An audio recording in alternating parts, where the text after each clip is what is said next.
After 20 Years by O. Henry. The policeman on the beat moved up the avenue impressively. The impressiveness was habitual and not for show, for spectators were few. The time was barely 10 o'clock at night, but chilly gusts of wind with a taste of rain in them had well-nigh depeopled the streets.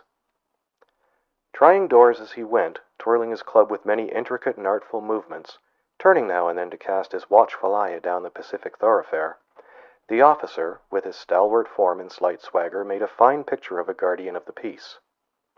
The vicinity was one that kept early hours.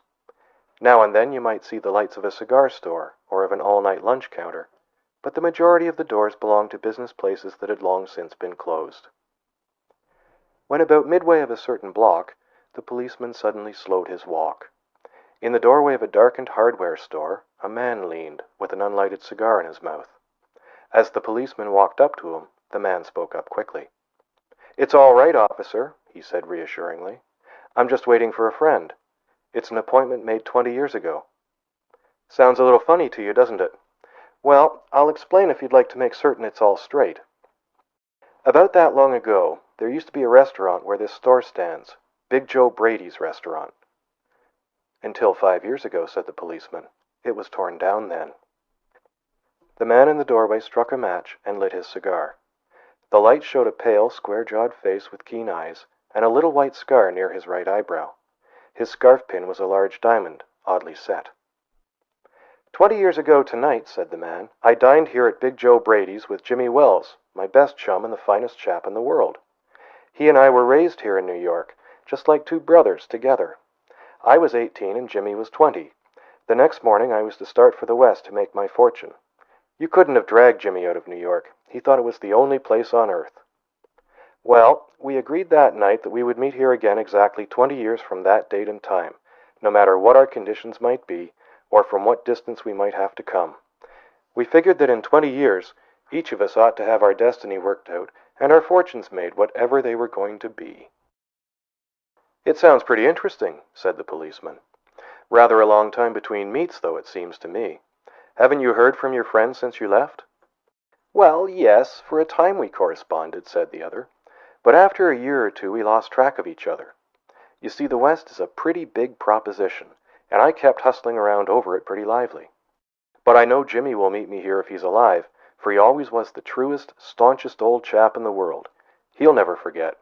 I came 1,000 miles to stand in this door tonight, and it's worth it if my old partner turns up." The waiting man pulled out a handsome watch, the lids of it set with small diamonds. 3 minutes to 10, he announced. It was exactly 10 o'clock when we parted here at the restaurant door. "Did pretty well out West, didn't you?" asked the policeman. "You bet. I hope Jimmy has done half as well. He was a kind of plodder, though, good fellow as he was. I've had to compete with some of the sharpest wits going to get my pile. A man gets in a groove in New York. It takes the West to put a razor edge on him." The policeman twirled his club and took a step or two. "I'll be on my way. Hope your friend comes around all right. Going to call time on him sharp?" "I should say not," said the other.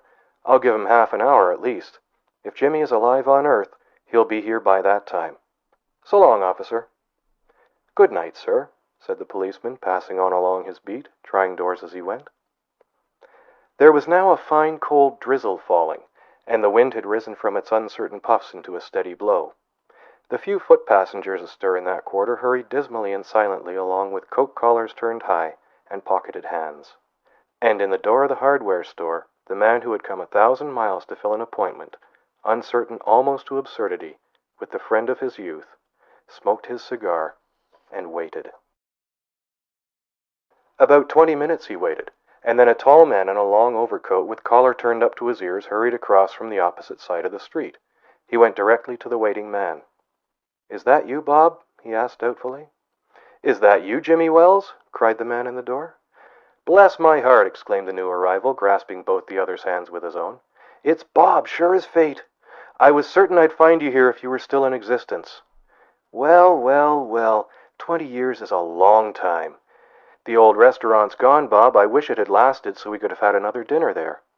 How has the West treated you, old man? Bully. It has given me everything I asked it for. You've changed lots, Jimmy. I never thought you were so tall by 2 or 3 inches. Oh, I grew a bit after I was 20. Doing well in New York, Jimmy? Moderately. I have a position in one of the city departments. Come on, Bob, we'll go around to a place I know of and have a good long talk about old times. The two men started up the street, arm in arm.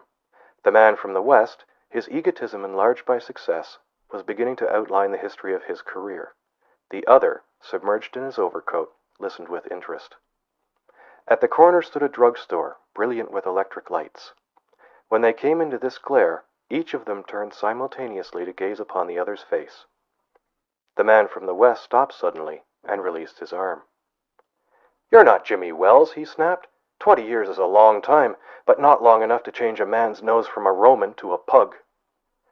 "It sometimes changes a good man into a bad one," said the tall man. "You've been under arrest for 10 minutes, Silky Bob. Chicago thinks you may have dropped over our way and wires us she wants to have a chat with you. Going quietly, are you? That's sensible. Now, before we go on to the station, here's a note I was asked to hand you. You may read it here at the window. It's from Patrolman Wells." The man from the West unfolded the little piece of paper handed him. His hand was steady when he began to read, but it trembled a little by the time he had finished. The note was rather short. "Bob, I was at the appointed place on time. When you struck the match to light your cigar, I saw it was the face of the man wanted in Chicago. Somehow I couldn't do it myself, so I went around and got a plainclothes man to do the job. Jimmy."